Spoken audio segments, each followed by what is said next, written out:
When you think of the greatest manga of all time, what comes to your mind? You might say something like Berserk or Vinland Saga, and the masterclass of world building associated with it. Or you could say One Piece or Hunter x Hunter, for being praised as two of the greatest shonens of all time, with interesting character designs and great power systems, with escalations and stakes getting higher and higher. Or perhaps maybe, if you're cool and edgy, you would say Death Note or 21st Century Boys, for their great mysteries, character dialogues, and the thrilling game of cat and mouse. But every now and then you'll hear whispers of a series, one that is hailed for its amazingly impressive art, with a world so massive and crazy you can barely comprehend it. A story that garners the reaction of, "What the F did I just read?" But for some reason, it just sticks with you, having people constantly come back to it, despite the story having very little dialogue. A manga that even the most popular YouTuber in the whole wide world made a video on, and that manga goes by the name Blame. It's also known as Blam, but for the sake of this video, I'll pronounce it Blame. In this video, I'll give a complete rundown on 3 mangas: Blame, Noise, and finally Blame Gakuen, and so on, all made by the brilliant mastermind Nihei Tsutsuma. Spoiler warning for obvious reasons. If you want to go read those and come back to me, just pause the video and I'll be waiting. This video will be good for the people who read the series and want a better understanding, or new people who will gain context and can enjoy the story more visually when they read it, how I think the author intended it.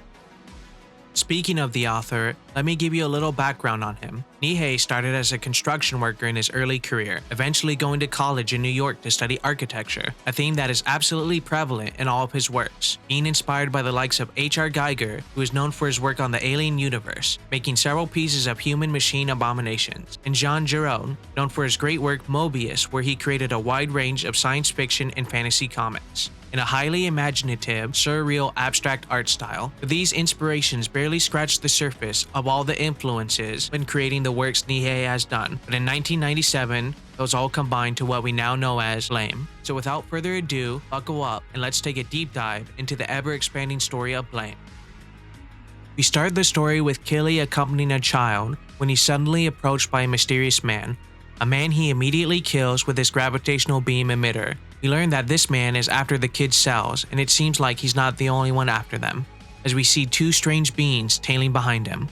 As Killy and the child are walking along, the child is shot in the foot and dragged away by one of the strange beings, and amidst the chaos, the 2 beings attack Killy. A fight ensues, but the 2 beings are able to take the child in a cocoon-like casing and escape. But Killy is able to catch up and kill these 2. By the time he's able to make it to the child, he is already dead, but he collects the sample he needs and carries on. Killy is then seen resting from the battle when he encounters a girl with a cybernetic dog, who takes the DNA sample and analyzes it. The girl at least seems to know Killy, and it seems like they're both working for the same team. So she takes the DNA sample and learns there are variables in chromosomes 10 and 11, but it's still not what they are looking for. But the girl receives intel from her system, letting them know that there are human inhabitants 3,000 levels above them. Killy then pulls out a book and reads a passage from it. In the passage of the book, it mentions Earth, which Killy questions the girl about, since Killy has no idea. So the girl asks for the book and Killy gives it to her, and she helps him to the next level and they go on their separate ways. I want you guys to keep this chapter in mind. We'll be back to this one later.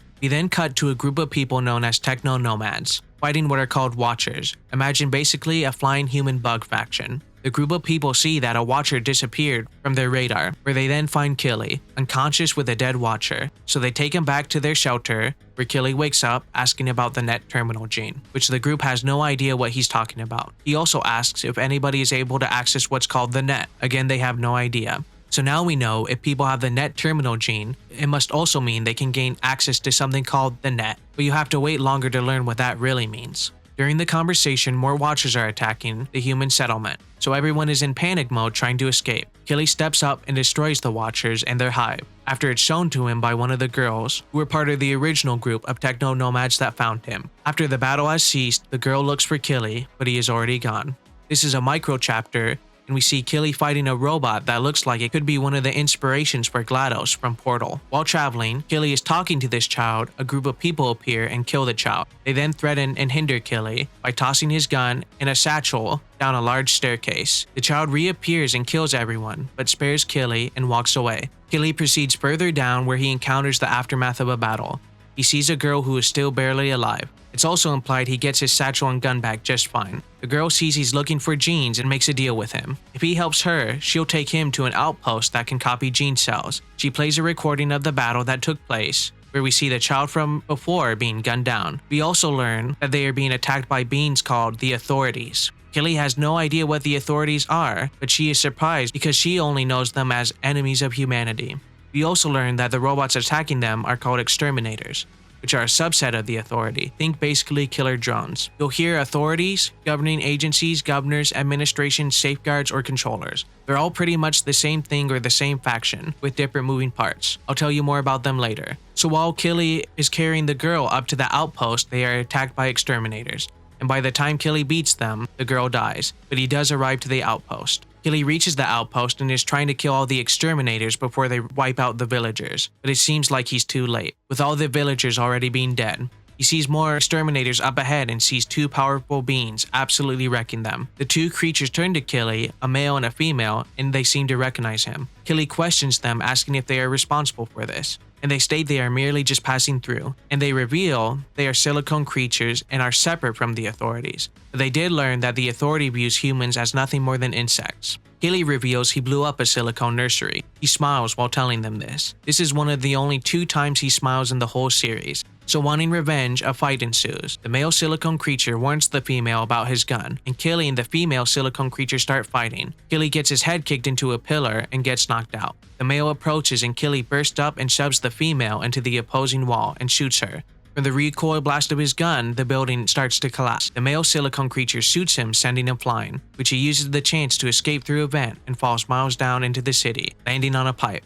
Killy begins making his way off the pipe when he encounters a man by the name of Kamoi. Kamoi thinks Killy is a healer and he wants Killy to meet their village leader, Yaki. He also shares the village has been having trouble due to the builders. Builders are machines that act on their own and repair and build the ever-expanding city. Once they reach Akima, the town Kamoi is taking him to, they meet Yaki, who appears to already be dead, when suddenly a builder appears, and Killy uses a device that transmits binary code to the builder and it goes away. Kamoi asks where he got it, and Killy can't seem to remember who gave it to him, and he has no idea how it works. Seeing this, Kamoi wants Killy to stop a giant builder that's coming closer to the town. So Kamoi and Killy jerry-rig an amplifier to stop the builder and it works. Overfilled with joy, Kamoi starts to celebrate when he's blasted away by the male silicone creature that we saw in the previous chapter. Another fight happens, with Killy managing to kill the male. In the aftermath, he meets up with Kamoi, who is about to die. Killy tries to reassure Kamoi that the healer is here, but Kamoi knows Killy is lying to him and dies. Killy brings Kamoi's body to his wife and leaves the area. Killy is traveling along the bridge we saw in the previous town, where he comes across this girl being attacked by a giant sandworm. He saves her and tries to ask her about the net gene when more of her people show up. The leader thanks Killy and leaves. Killy travels further and sees smoke indicating people are nearby, where he meets a group of people who call themselves Bioelectric Corporation. They are preparing to leave for a shipment, so Killy tags along with them. He learns through talking to one of the local ladies that there's a genetic engineer that may have what he is looking for. While riding in the ship, they come across another delivery ship, and they get attacked by the dry bodies. Killy dispatches them, and through the chaos, the ship crash lands at the docks of the corporation. He discovers in the wreckage the same girl he had just rescued, and finds out the dry bodies were just trying to recover their families. That's the thing that the corporation was transporting. Enraged by this, Killy kills everything in sight, blowing it up with his gun. While doing this, he also smiles again. This will be the last time in the whole series that we see Killy smile. Now injured from the recoil of the blast, Killy leaves the area and enters the Bioelectric Corporation city. Killy enters the city and asks a passerby where the head of the corporation is, and he sees the horror of what happens to people who oppose the corporation. He learns if he goes down further, he can sneak in with the workers and maybe find what he's looking for. He encounters a group of workers who recognize him from destroying the docks.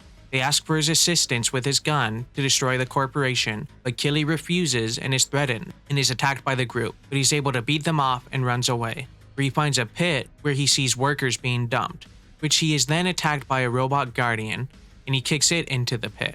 Then he's confronted by the head of security of the Bioelectric Corporation, and he's knocked into the pit. He sees the guardian that just got knocked down, but a voice tells him not to worry about it, since they just reprogrammed it not to harm him. He follows the voice and sees a decaying body of a woman. The woman offers him a deal, that she'll help him if he helps her get out of here. She states that she's a scientist and she can look through all the files to see if it has any genetic information. So Killy agrees and takes her to a place where he can hook her up to the system. While doing this, she won't be able to defend herself, so it will be Killy's job to protect her while she dives into the system. Guardians of the area appear and he tries to fight them off when the woman's corpse is destroyed, but not before she sends him the location of the corporation president. He reaches the president and requests to look through the genetic records. The president denies him and another fight breaks out. Killy loses his arm, and before he is finished off, a lady appears, the head scientist who he just helped Sibo, and now she has a brand new body. Thousands of guardians arrive to kill them both, and Sibo urges Killy to destroy the president, not wanting to miss this chance for a second time. Sibo also admits that she was lying about genetic records being here and having the info that he is looking for. So with that out of the way, Killy kills the president, and in the aftermath, Sibo reattaches Killy's arm, and she asks to accompany him on his journey, since there is nothing left for either of them in this town. So they make plans to go to the next megastructure and begin moving upwards. We are now seeing a flashback of Sibo and a clone of the president, attempting to connect to the net sphere. They are using a human subject to conduct this test. With this human, they are using a synthetic net terminal gene and a strange creature to power the machine. When the experiment starts, the subject visually sees a grass plane and a safeguard operator. Basically, a safeguard operator is like a firewall in real life. So doing its job, the safeguard destroys the test subject's virtual body, which sends the subject into shock, when suddenly the test subject's body becomes infected and the experiment is failing. The subject turns into a worm-like mass and it damages the facility, killing the president clone. The mass then turns into more of the safeguards. They start killing the staff and an imp-like creature appears. This imp-like creature frees the artificial creature that was just created from the worm mass by coaxing it in something and detonating the facility. The flashback ends and we see it was Sibo sharing her memories, which he then reveals that she was able to revive with backup data. They proceed to the top of the structure to make camp, but they are awoken by two beings materializing. One of them is immediately aggressive, so Killy destroys it, but another starts to communicate. It states it's a proxy of the authority and it has a message for Killy. This is now where we learn some crucial information from the authority proxy about what's going on. Basically, the inhabitants of the city are broken into two parts, virtual reality and base reality. They are both mutually being infected by a virus. This infection is able to attack both sides, allowing the city to grow chaotically at random. This infection is also compromising the hardware of the net sphere. Not even the authority has control over it anymore. Any of these connections are met with a safeguard, due to the rapid expansion of the city. So in order to restore the net and stop the rapid growth, Killy needs to find the net terminal gene, which the authority proxy believes is in the city. Doing this would also reconnect both the cyber and physical realities, restoring order and control. During their conversation, more safeguards start to appear, so in order to escape, Killy uses his gun and fires it at the ceiling, giving them a chance to escape. So to explain things a little better, with the virus causing rapid growth, it's basically making everything go crazy. If Killy is able to find someone with the terminal net gene, they'd be able to access the net sphere and restore everything to what it once was. With Killy and Sibo making it to the next structure, we see them observing a swarm of builders, building a structure with materials that are different than the surrounding area. They also see corpses of a group of humans that contain an unfamiliar strain in their DNA. They encounter another authority proxy that failed to protect this human settlement. It warns them that there are more safeguards nearby. Suddenly, advanced safeguards appear with weapons that are the same as Killy's, so the gravitational beam emitters. The pair try to fight them off, and Sibo's arm is broken and Killy is infected with nanobodies. Thinking that they've won, the safeguards leave Killy for dead. But Killy and Sibo are assisted by another damaged proxy. Getting away from the safeguards, the proxy lets them know that there's a settlement that could contain humans with a net terminal gene. The proxy thinks this because this settlement operates independently from the city. The authority proxies could also be known as governors. It's also kind of interchangeable if that helps. Killy and Sibo travel further to reach the settlement. Killy is still feeling the effects of the nanobody, so he collapses, but they continue on until they encounter a human smell. The source of that smell is a sickly man and a girl. The man dies, but the girl introduces herself. Her name is Sanakan, and she agrees to take them to the settlement. Killy again collapses and they are both ambushed by safeguards. Suddenly, two people appear and help the group out by killing the safeguards with railguns. They reveal themselves to be electro-fishers.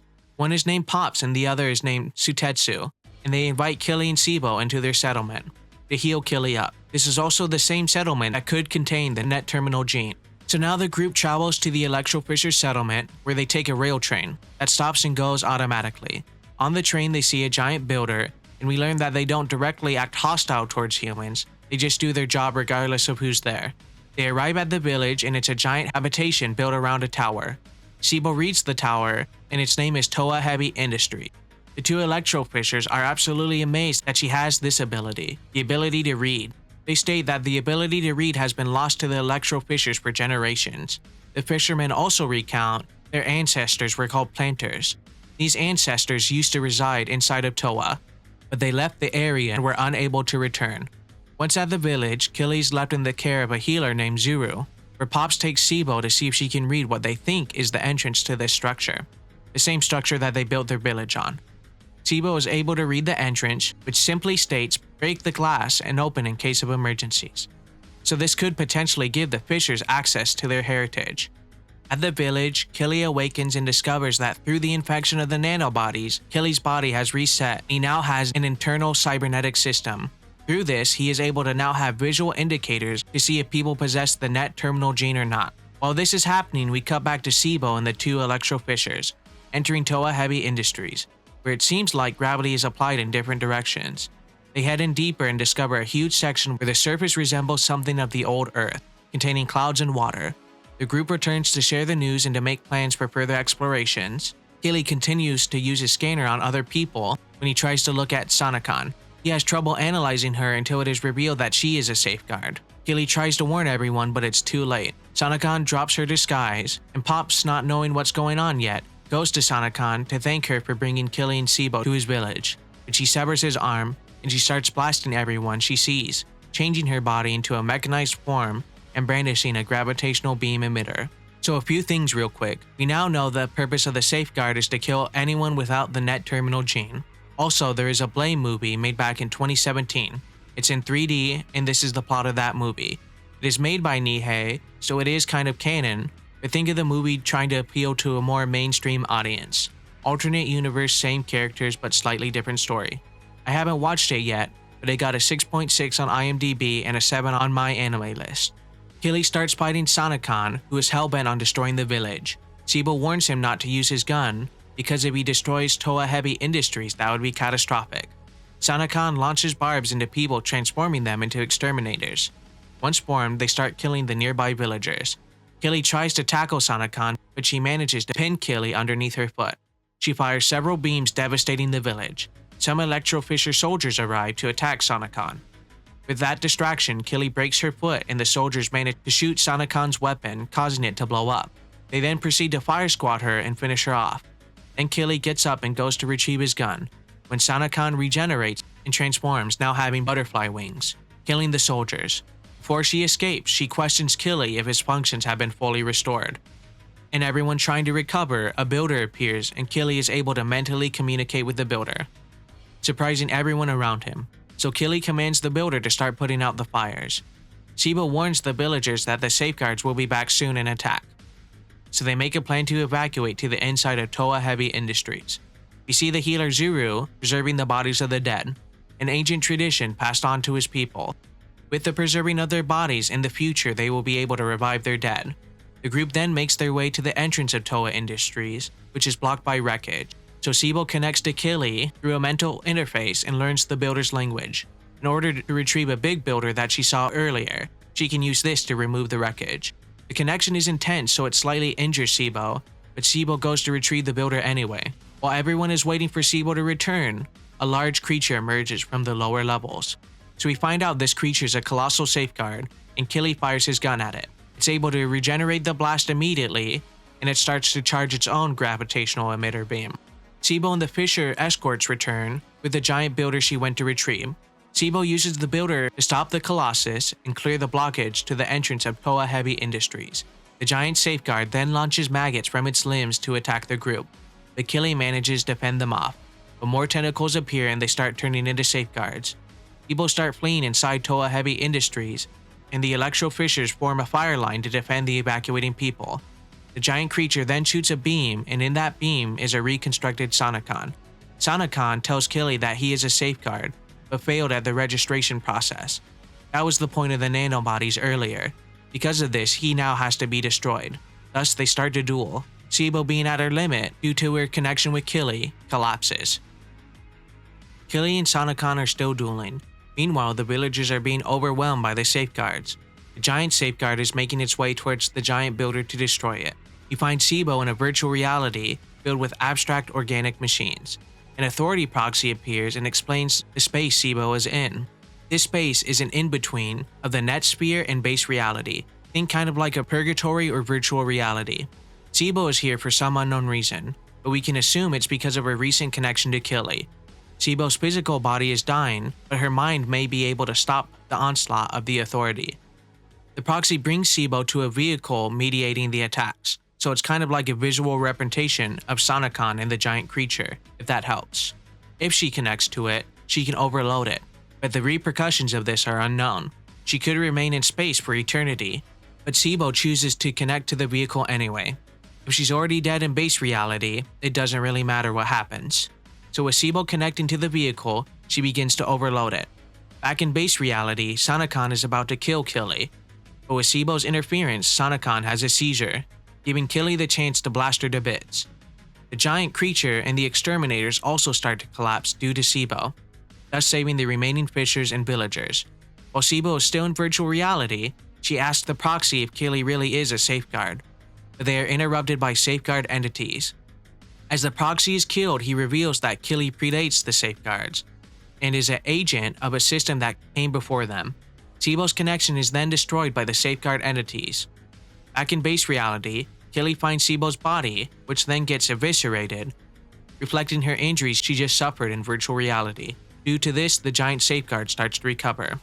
But Sibo is still alive in virtual reality, so with a last-ditch effort, she takes back control of the vehicle and uses her last remaining power to unlock an inhibitor on Killy's gun, increasing its firing potential.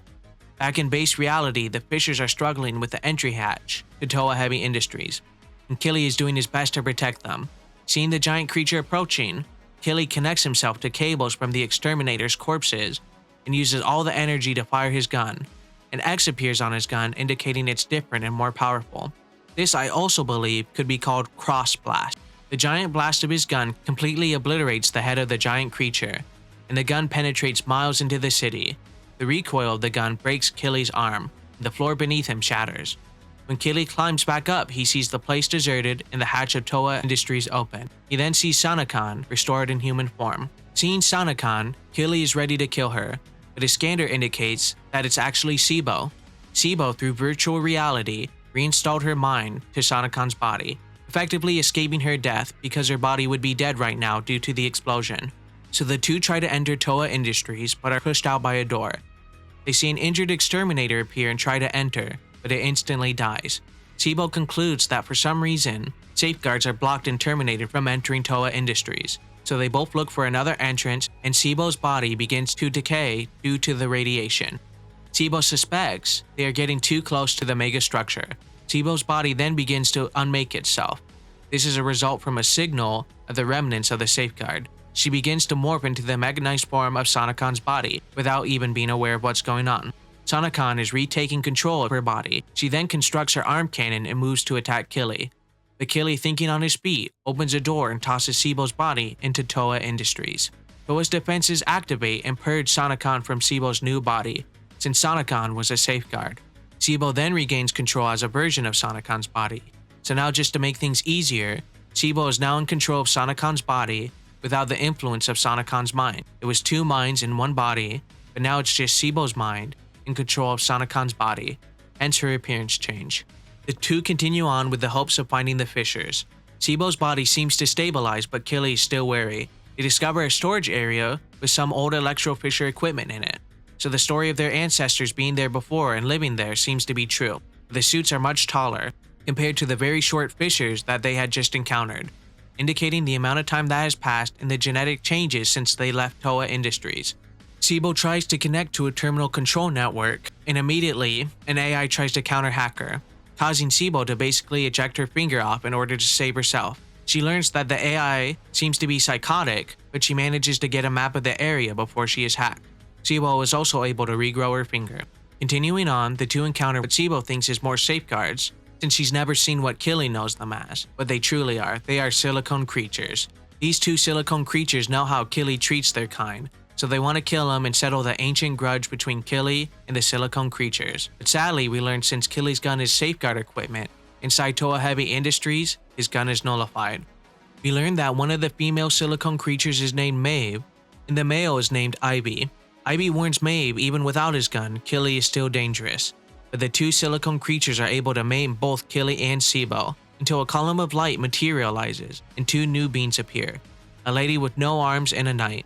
The female addresses herself as Mensab, and the knight is Sue. Maeve asks if they are messengers from the Net Sphere, but Mensab reveals herself to be an AI for Toa Industries, and Toa Industries is separate from the safeguards, so she demands everyone to leave, and Killy and Sibo are transported in a beam of light. Ivy demands that Mensab hand over the human she's protecting, but she denies them and orders Sue to fight. We go back to Killy, who is now free-falling but is able to catch himself, where he sees a fairy-like custodian creature trying to communicate with him, with the creatures being unsure if Killy can even understand what they're saying. Killy starts to follow them regardless, and he sees that these creatures are carrying Sibo, and she is unconscious.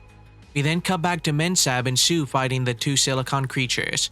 Sue is injured, but he has managed to cleave Maeve in half, though she is still alive. Mensab retreats, teleporting away with Sue. Then we jump back to Killy and Sibo as they are traveling to a hidden structure thanks to the fairies. When Sibo comes to and reawakens, we learn through the fairies that Toa Heavy Industries is divided into 13 caves, where Mensab controls the system for the 8th cave. We also learn that Mensab is protecting a group of humans from the silicone creatures, the one that was mentioned by Ivy earlier. So it's confirmed that Mensab is in fact an AI, but she has been going crazy due to recent events. Sibo hypothesizes that if they could find a more stable AI in another cave, it could lead them to finding the net terminal gene. Seeing that Killy and Sibo are injured, the fairy custodians lead them to a machine, a universal constructor. Sibo connects to the machine and makes nutrient supplements, allowing her to get back to full strength. The fairies warn that Mensab is coming because Sue has been hurt, so Killy and Sibo retreat, but before they go, Sibo makes one more thing, but we don't know what that is yet. They escape on an elevator that Sibo controls electronically, going to the 7th cave, but Mensab overrides Sibo's control and sends them to a different cave, filled with silicone life. Once outside the 8th cave, the fairies start to die.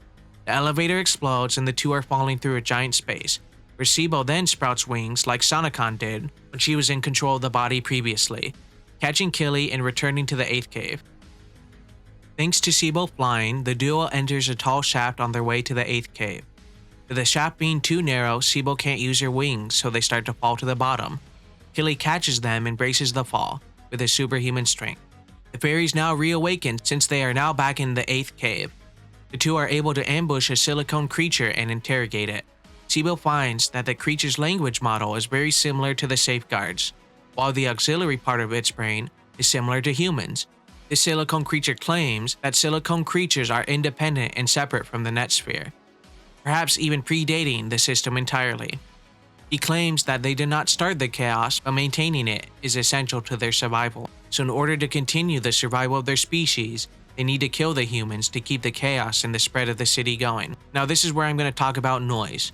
Noise is a prequel to Blame, and it explains the origins of the silicone humans. So to build better context, let me briefly explain. In Noise, we follow a detective named Susanoo and her partner Klasa. They are investigating the murder and kidnapping of children. At this time, the world seems to be somewhat normal, with the city under control and humans living their day-to-day lives. We find out that the people behind the kidnappings and the murders are a cult who use the chaos, or as we know it, the virus infection, that has caused the city to grow. The same stuff Sibo encountered in that flashback during that experiment. This cult was able to then summon the first silicone human, thus causing the turning point before the city really started to go crazy. What happens after this section really isn't important to the story, but now you know the origins of the silicone creature. So now after the interrogation is over, they find out the silicone creatures are after Mensab as well. So the group rushes to save Mensab, where we see Mensab being held by a group of silicone creatures. Killy is able to defeat one, allowing Mensab to escape in a teleportation beam. The Killy and Sibo are transported as well. Killy reappears now alone in a desolate area. Killy finds himself in an open area and sees his weapon is still offline. so he knows he's somewhere still in Toa Heavy Industries. A giant silicone creature appears pursuing a small flying figure. The figure is able to destroy the creature, and we learn that this small figure was in fact Sibo, who doesn't seem to recognize Killy. But another figure appears, and she recognizes it as a silicone life. This silicone life will be known as an advanced silicone creature. So with them not being able to do anything, they retreat to a safe space temporarily. We learn through Sibo that space and time are unstable here. They both have arrived through different histories. In this timeline, Sibo traverses the megastructure alone. Time and space start to warp, so they move to a new area. And through looking at signs, they see that they are in cave number 4. When suddenly, a glitchy hologram message appears from a figure looking like Sibo. I'll call her Sibo Prime temporarily for the sake of ease. So with that hologram message, they get coordinates to a new location. I'll call the Sibo Killy is currently with Sibo Beta. So thanks to Sibo Beta being able to fly, the two are approaching the coordinates fast, dodging more of the giant creatures along the way. The advanced silicone creature they retreated from earlier appears and stuns them, knocking them out of the sky, causing them both to fall. But luckily, Sibo Prime enters with blonde hair and wings to save them. With the advanced creature on their trail, Sibo Prime creates a field projector that allows Killy to operate his gun, and he is able to blast and down the advanced silicone creature. With the creature down, we learn from Sibo Prime she has been waiting 10 years to see Killy. Sibo Prime is the same Sibo that was transported in the teleportation beam. So the advanced silicone creature begins to repair itself, and it manages to break the field projector. So Killy is no longer able to use his gun. The advanced silicone creature then runs away to repair itself. Sibo Prime explains that Toa Industry has something called a gravity reactor. It's the cause for the time and space warping. To escape the cave, they have to temporarily stop the reactor. Killy's gun will be the key for this to work. Once they reach the reactor, they are going to use Killy's gun to open a hole and create a puncture, allowing them to exit and return to their original time and place. They are able to do this since Sibo Prime has another field projector. Killy is then able to penetrate and open a hole. When Killy successfully does this, the advanced silicone creature returns and destroys the field projector once again. But Killy manages to decapitate the creature with his bare hands. The group rushes to make their escape, but just as Killy and Sibo Prime are leaving, Sibo Beta gets speared from behind and dies before she can reach the exit. But Killy and Sibo Prime are able to escape. We are now back to when the conflict first started between Sue and the silicone creatures. Now we have traveled back in time, so what happened up to this point will never happen. Like Killy and Sibo going to the Universal Constructor, where the fairy custodian creatures dying, because they never left Cave 8. Sue will still manage to cut Maeve in half, but before Mensab and Sue retreat, that's where Killy and Sibo Prime arrive. I'll stop with Sibo Prime for now, it's again just Sibo. Now jumping right in the middle of the conflict, through Killy meeting Sibo Beta, he has acquired her dual beam gun, giving him a weapon that he's allowed to use in Toa Industries. So with this new weapon, he's able to destroy Ivy's blade. With that happening, Ivy takes Maeve and does a tactical retreat. Sue collapses from his injuries and Mensab teleports away, with Killy and Sibo chasing after them, but this time they know where she's going, since they have been here before. Mensab reaches the Universal Constructor, the same one Sibo used to get her body back to full strength. She uses it to heal Sue, but unfortunately, every time Sue gets rehealed or rebuilt, his memories and mental fortitude degrade each time. Once Killy and Sibo catch up to them, Mensab explains that in response to the silicone invasion, she transported humans that were under her care to Cave 13, including the Electro Fishers. Along with the silicone creatures arriving, they had also brought a contagion with them. But luckily, the 13th cave was left uncontaminated. Mensab also comments this could be the cause of Sue's mental decline, but she suspects it's more likely due to the control system named Central, so she leaves to go confront Central. While Killy and Sibo go back to the 13th cave. With the help of the fairy custodians, Sibo thanks the fairies and they are sad because they can't go further in Cave 8 or they'll die. Sibo replies she knows, thus confirming in fact we did time travel. We also see the Electro Fishers killing a silicone creature with an established base, so it's nice to see they are doing somewhat well despite the circumstances. We see Maeve and Ivy planning to kill them. Mensab and Sue arrive to meet Central. She wishes to use Central's facility in order to restore Sue's mind. She is refused by Central and relieved of her duties. He also reveals he has a plan to teleport Toa Heavy Industries out of the city, so somewhere outside the whole megastructure, calling it a new world. Angered by this, Mensab orders Sue to attack Central and a fight breaks out. Meanwhile, Killy and Sibo are exploring Cave 13 when Killy's gun reactivates, indicating that the area system has been changed. when suddenly an authority proxy appears, warning them that Toa's safety defenses have been shut off.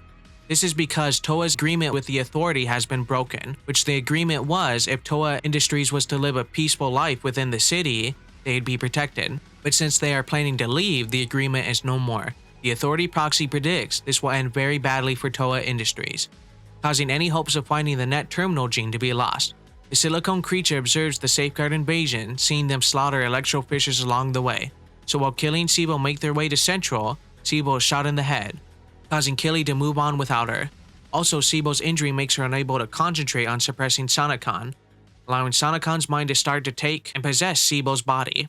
Sibo then sees an orb and follows it, leading her to Sibo Beta's corpse, just in time for Sibo Prime to transfer her mind and memory into Sibo Beta's body. When she does this, Sonicon gains control of Sibo Prime's body, the one she was just in. We then cut back to Killy getting past the Central's defense and joins up with Mensab. We then cut to Ivy and Maeve at the Silicone base, where we see that the Silicone creatures are researching the corpse of the advanced model Silicone. So Ivy commands for its head to be cut off and Maeve's upper torso to be fused with a new Silicone creature. Killy tells the Central AI to cease the teleportation and renew the agreement with the Authority, aka the Netsphere.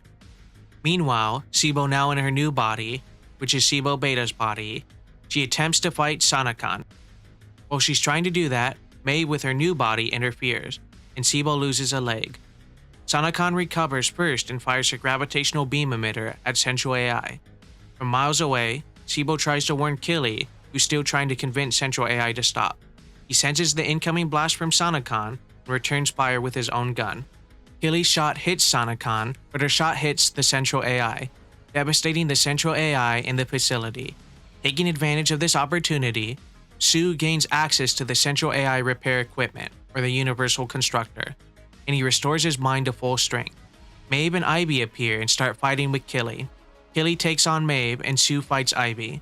Mensab confronts the Central AI, who announces that the teleportation process will begin automatically. With the teleportation being initiated, the Central AI thinks it will travel to a new place outside the city's reach. Mensab comes to the conclusion that they will arrive to a space within the city, thus resulting in its destruction. So in order to try to save the remaining people, Mensab connects to Central AI in order to access the people stored in the net space for transit. Maeve is able to subdue Killy and kill off the Central AI, using the disruption field she acquired from the new model Silicone creature, the same thing the Silicone creature used to knock Killy and Sibo Beta out of the sky. Sue manages to kill Ivy, and he sees that Maeve has Mensab and is about to kill her, so he tosses his sword at Maeve, and with Killy's quick reaction, they are able to successfully kill Maeve with a dual attack. Sibo regroups remaining fishers in the 13th cave, where we see the healer Zuru giving Sibo a data packet, which was on her previous corpse. Mensab then appears and gives a message to Sibo and the group, that each cave is teleporting one by one, and she gives them the coordinates to an escape pod. Sibo and the fishers reach the escape pod in the 13th cave right as it begins to teleport. Sibo operates the pod with a mental interface, allowing the remaining fishers to get on board, but she won't be able to join them in time, so she stays behind and launches the pod so the remaining fishers still have a chance to live. As Sibo resigns herself to her fate with Toa Heavy Industries imploding on itself, Sibo collapses from the stress of the battle and the wounds she received. But luckily, her and her data package are carried by the fairy custodian, saving her in the process. We then cut back to Killy receiving a message from Mensab. She is giving Killy the data of the people from Cave 8, the ones Central digitized. Their genetic data is lost with their bodies, but she hopes to help Killy by giving him the people's knowledge, in the hopes that one of the people in the data packet might know where more human settlements are to find the net terminal gene. Mensab then departs with Sue, in kind of like a time-space vessel, in order to wait for the revival of the digitized humans. Then right before Toa Heavy Industries self-destructs, Mensab uses her remaining power to move Killy outside the blast radius, along with the Universal Constructor, the same one that was used to repair Sue, and now the one that she used to repair Sibo. Along with all that, she gives one last gift, and it's Sue's genetic DNA sample, which Sibo holds onto, and they now need to analyze it. So now being in a new area, the two travel the city in search of a way to analyze Sue's DNA. They encounter two girls that lead them to a group of women that all look the same. Killy, through his scanner, determines they are all clones of the same woman. They also do not contain the net terminal gene. He is also disgusted by this and has seen similar situations like this before. Sibo then discovers the chamber with the original woman, which forces her to keep making clones. So Killy, in an act of mercy, blows up the machine and the woman. Now the clones, being free from their fate, look on as Killy and Sibo leave the area. Killy and Sibo approach the ceiling of the megastructure, looking for a way to enter the next area. And they discover an elevator with an operator, who seems to be a representative of the Netsphere. The operator explains that he was randomly built by the builders, so he offers to take them up. Killy asks if there's anyone with a net terminal gene, or if anyone has ridden the elevator before. The operator checks and finds no one has ridden the elevator, and he also searched to see anything on the net terminal gene, but nothing came up, except for a distress signal. So Killy and Sibo agree to travel to that location, and the amount of time it will take to get there is roughly over a month. So Killy puts himself to sleep by injecting something into his head, then they both wake up and arrive at their destination. Hey guys, I hope you're enjoying the video so far. Even though we are on volume 7 out of 10, we have reached the halfway point in chapters. So if you like this video and want to see more, please like and subscribe for future content. It really helps and I greatly appreciate it. Thank you for watching, now back to the video. In the beginning of this chapter, we are introduced to 4 silicone creatures. A super tall one named Divine Luline Vega, I'll call him Divine. A bony looking one named Skiff. A female one named P-Cell, then I'll just say one with a half mask named Blonde. We are also introduced to a human named Tomoheski. For the sake of the video, I'm gonna call him Dom. So now we see him in a flashback 256 years ago. We see him lying down injured from a battle with silicone creatures. He has a ghost-like companion named Iko, who informs him that the local towers are unable to heal and charge him back up. This of course being caused by the silicone creatures. We see one of the silicone creatures, Skip, approaching Dom and decimating a group of exterminators, heading straight towards Dom. Dom fires his gun but is unable to hit him. Skip is then forced by the exterminators to shoot his remaining blade, hitting Dom straight in the eye, then taking him away. We then cut back to the present time where Sibo and Killy are continuing on. They are being observed by P-Cell, who relays the info to Divine through Skiff. We then see Killy and Sibo attacked by a swarm of insects. One manages to attach itself to Sibo, resulting in half of her body being paralyzed. We then see another giant insect barrel its way through them, transforming into another silicone creature, which is Blonde. Killy destroys Blonde's torso. He then grabs Sibo and retreats to another area where he encounters Dom, who now has a black band over his lost eye. Dom and Killy have a classic standoff. Killy is in battle mode, ready to defend Sibo, who is still incapacitated due to the insect paralysis. Dom commands Iko to disable Killy's gun for a moment. Dom fires his bolt gun up in the air, which has seeking abilities. He dodges Killy's shot, and the bolts are able to disable Killy, hitting their mark. P-Cell reports to Skip about the two dueling, also that she's unable to identify Killy and Sibo. Just as they're talking, they are unable to detect the two signatures, like they suddenly vanished. We also learn that Killy's gun shot at least 70 kilometers or around 44 miles. Then we see Killy awake back on the elevator that they were just on previously. The operator was given instructions to transport Killy back and forbid his return. Killy resists and the elevator operator transforms into something like an exterminator. Killy then throws the operator into the elevator's gears, destroying both the operator and the elevator in the process. Killy then continues to get back to Sibo. Now at Dom's base, we see the insect that was attached to Sibo removed by surgical robots. She wakes up with new equipment. Sibo then goes to Dom and Iko to question them. On the way to Dom, Sibo sees a colon can, a living fish fossil, which is the second time in the series we see a remnant animal from Earth, like the dog in Chapter 2. Sibo reaches them and overhear Dom and Iko refer to themselves as provisional safeguards, who are tasked with the responsibility to protect everyone on the level they are on. We learn that Dom inspected Sibo's belongings, and Dom took the DNA sample that Sibo was carrying, which is Sue's DNA. Sibo asks for it back, but Dom refuses. Sibo questions where Killy is, and Dom lies and says he has no idea. Iko and Dom then go back and forth in a secret radio talk, but fortunately, Sibo is able to understand them. She also learns that Dom took Killy's gravitational beam emitter. Later on, some time passes, we learn that Sibo trapped Iko in a field emitter, and Sibo interrogated her. She learns that Dom sent Killy away by reprogramming the elevator. When Dom enters and finds this out, she incapacitates him with a stun rod and an electrical shock from her arm. Sibo takes Killy's gun and the DNA sample and runs away. Dom learns from Iko that Iko gave Sibo his new equipment, and the way Sibo was able to understand them was because of that. Iko gave this equipment to Sibo because she felt bad and it was the closest one to Sibo's old equipment, which got destroyed in the surgery to remove the bug. So with that information, Dom recovers and chases after Sibo. Sibo is fleeing from Dom and he is hot on her trail. With a new suit, she is able to start flying away, but Dom uses his bolt gun to seek her out and shoot her out of the sky. Iko remotely commands the suit to land Sibo safely. Now they are both outside Dom's base, which had an anti-intrusion electron field that prevented the silicone creatures from entering or observing Dom, so Dom gives Sibo an ultimatum. She can take Killy's gun and the DNA sample, but she has to leave this level and never return. He doesn't want any human DNA samples to fall in the hands of Divine, one of the 4 silicone creatures I mentioned in the beginning of this section. We learn that if Divine gets the DNA sample, he'd be able to connect to the net sphere. Now being able to observe them from his sanctum, Divine creates a bunch of exterminators to attack the trio. Dom tells Sibo and Iko to retreat and he'll hold them off. Sibo leaves but returns in a defensive mode with her suit. Together they are able to defeat the exterminators. Dom gets ready to take her to the lower levels, but Sibo tells Dom that she thinks her and Killy can help him. So now the trio plan to meet up with Killy. We now cut back to Killy trying to climb back up to get to Dom. Killy passes a colony of caterpillar-like creatures, and he sees a creepy strider-like thing patrolling hallways. Remember, he has to be careful since he lost his gun. He reaches a tank with tiny aquatic animals that start to form different shapes.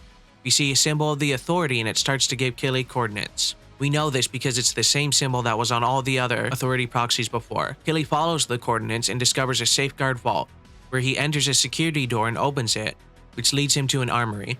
Traveling further, he also encounters a garden. Now we are in another one of Dom's flashbacks, one of his first memories in his present existence. We see Iko introducing herself in her human form. Iko and Dom were created by the Netsphere defense system as a response to a silicone invasion in the area of the megastructure. Back in the present, Iko informs Dom the plans to evacuate the base are complete, securing all of the sensitive materials. The trio travel to an elevator being protected by Iko's portable anti-intrusion field, the same one that was surrounding the base earlier. We learn while they are traveling that the space that they are in is very special. According to Dom and Iko, this is an unofficial addition made to the megastructure, where the computation hardware was not integrated in this place, meaning that the requirements to access the net sphere are different. You don't need the net terminal gene, you just need to be a regular human. The only difference is that you have to access the central nexus, or the manual machine in the zone. We also learn that if you have the net terminal gene, you can access the net sphere from anywhere. So that's why we learn the reason behind Divine. If he gains access to it, he'd be able to access the net sphere and do who knows what. Then the trio arrive at the elevator terminal, the same one Killy was at and destroyed, so they are unable to use it. P-Cell approaches them, both Dom and Sibo open fire, then they hide in a dome for covering, where we see Blonde return and attack Dom. They both wound each other. Blonde is able to snag the DNA sample, but Dom is able to destroy his arm that was carrying it. The trio escape down the elevator shaft, crushing Blonde, but the DNA sample ends up being tossed by the fall and P-Cell retrieves it. Now at the elevator shaft, P-Cell has retrieved Sue's DNA sample. She plants some seeds which turn into exterminators. They leave with the DNA sample to give to Divine. Using her kinetic blades, P-Cell forces open the elevator hatch. Dom and Sibo retreat into a nearby corridor. Killy, now being fully equipped, thanks to the armory he found, continues to try to catch up to Sibo. Killy is ambushed by Skip, who destroys one of Killy's new weapons. Skip also manages to stab Killy through his hand and chest, but Killy is able to get the upper hand, and he beats Skip's head in. Then Killy finishes Skip off with a shot to the dome, killing him. P-Cell is able to break her way into the elevator shaft, while Sibo repairs Dom's injuries. Just as P-Cell starts her assault, Killy shows up and distracts P-Cell with shotgun blast. P-Cell uses her blade to fend off Killy.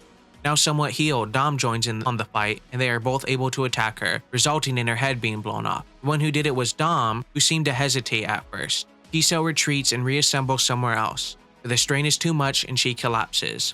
P-Cell's minions are able to deliver the DNA sample to Divine, where he starts to activate the machine terminal. Sibo and Killy reunite after the battle, and Dom and Iko offer Killy a truce, even though Killy makes Dom wary. So Killy agrees to the truce, and they all set out to get back the DNA sample. The group travels to a silicone base inside the megastructure. Dom leaves a small device behind. We cut back to Divine, who initiated the connection to the net sphere. He is successful in manifesting into Sue's body.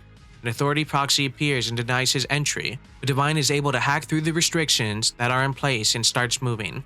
This is represented by Divine crossing a river.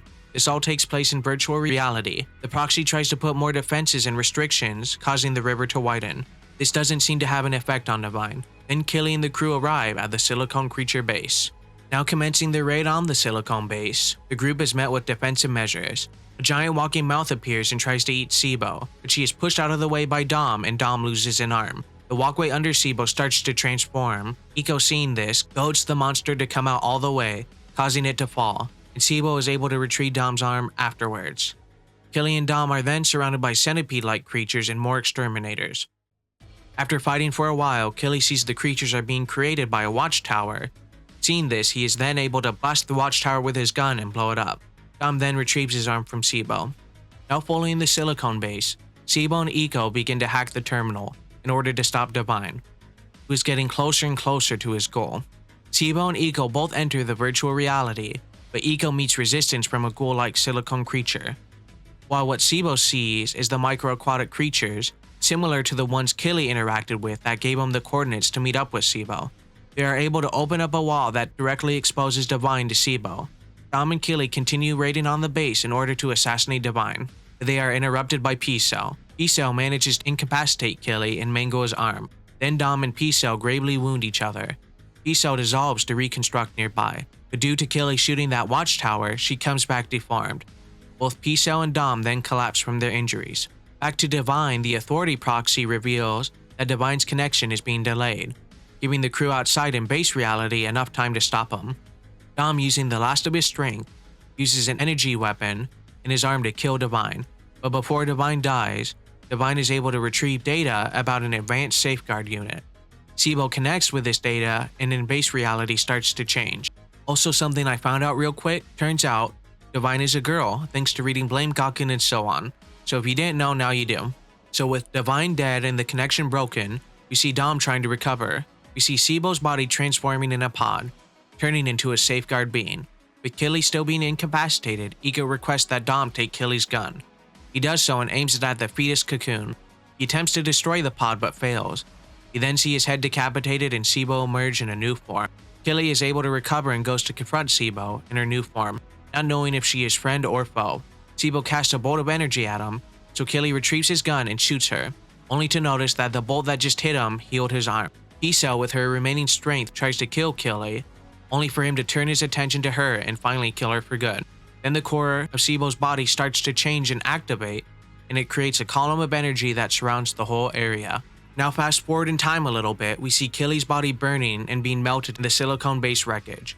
We see him dream of distorted images and places in time. Back in the present moment, Sibo is now a level 9 safeguard. Sibo prepares to destroy the area, and Killy attempts to shoot her and stop her. Killy attempts to shoot her, but he is unable to due to her energy emissions. Her energy melts the whole facility around her, and Sibo flies away.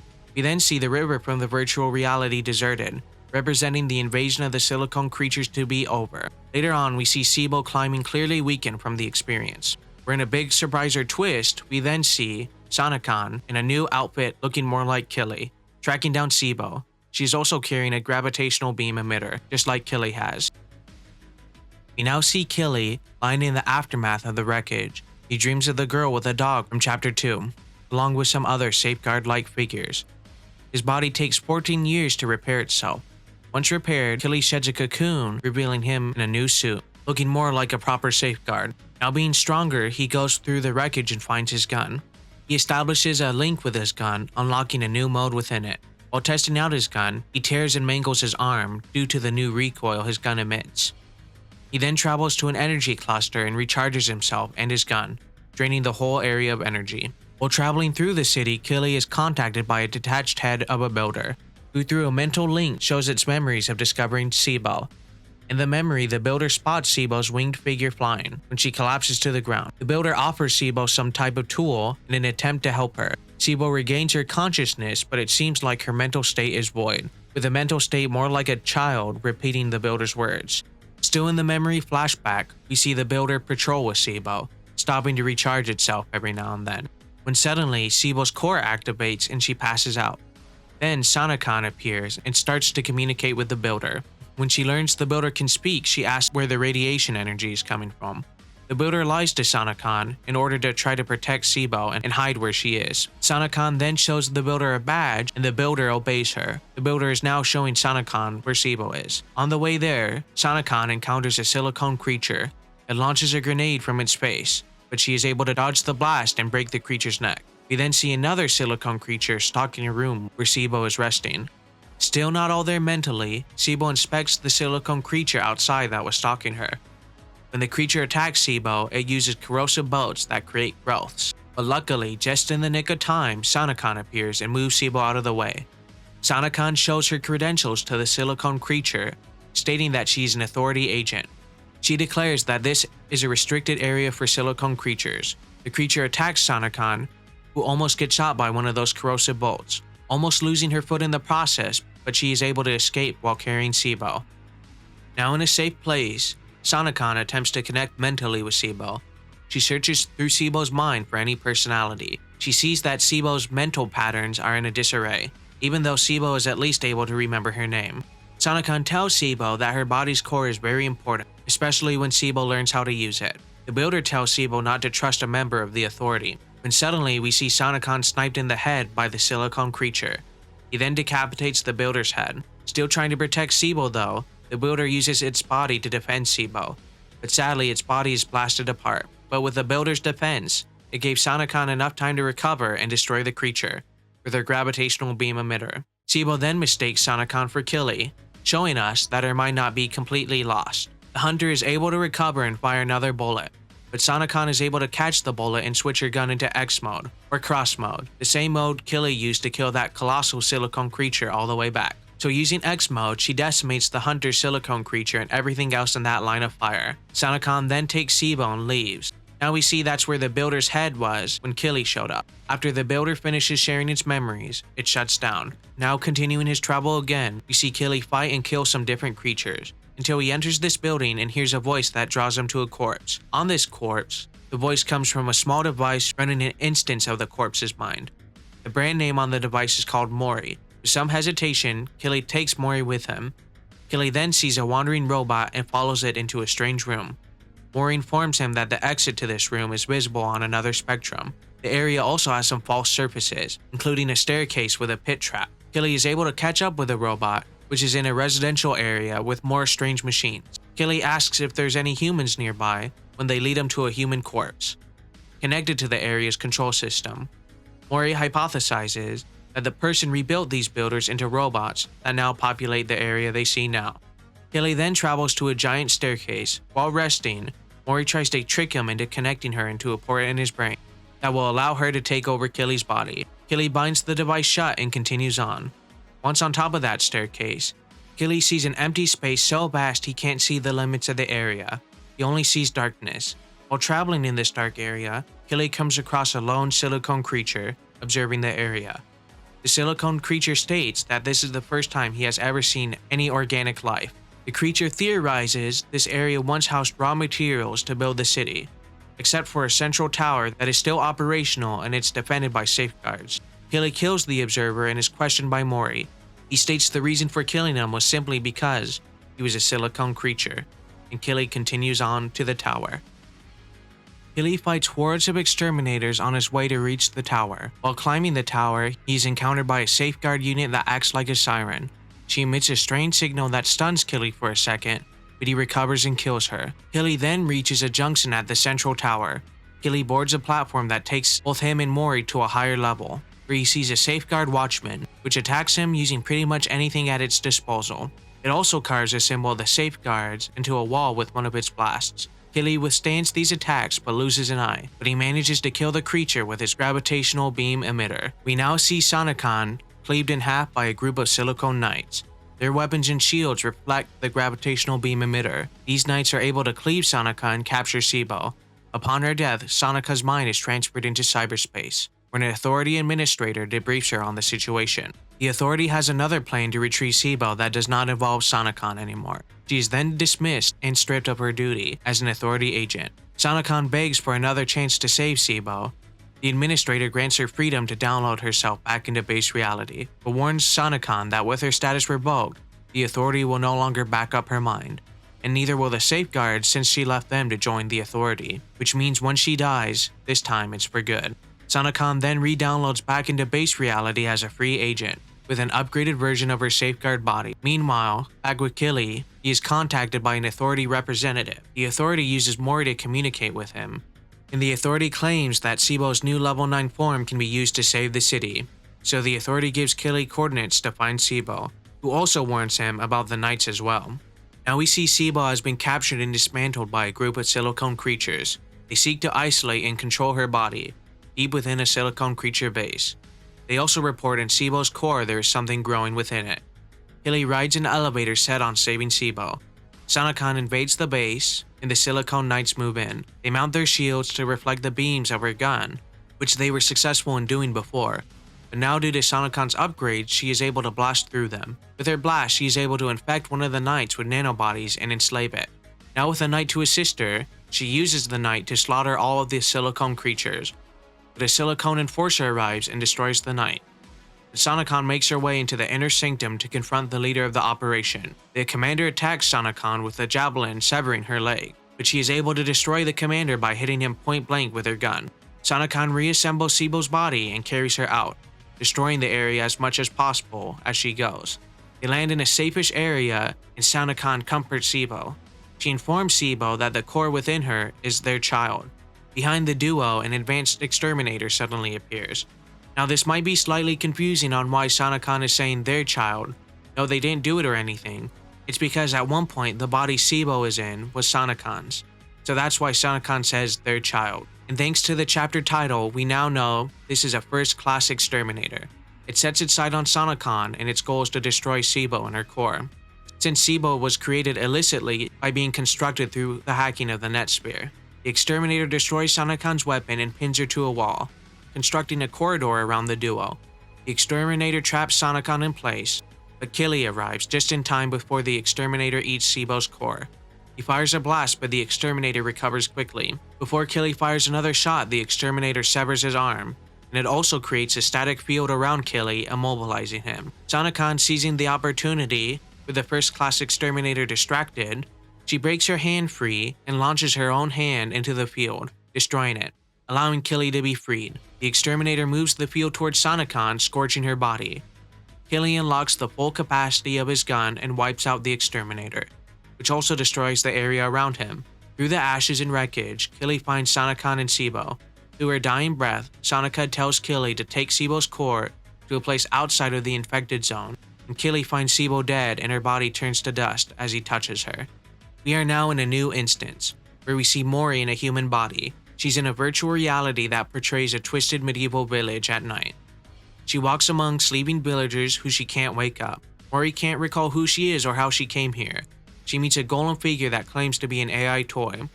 The toy explains to Mori that the villagers sleep indefinitely, and the golem escorts her to a villager that's awake outside the village. When she reaches this villager, we see a giant worm-like being, who tries to fill in the details for Mori so she knows what's going on.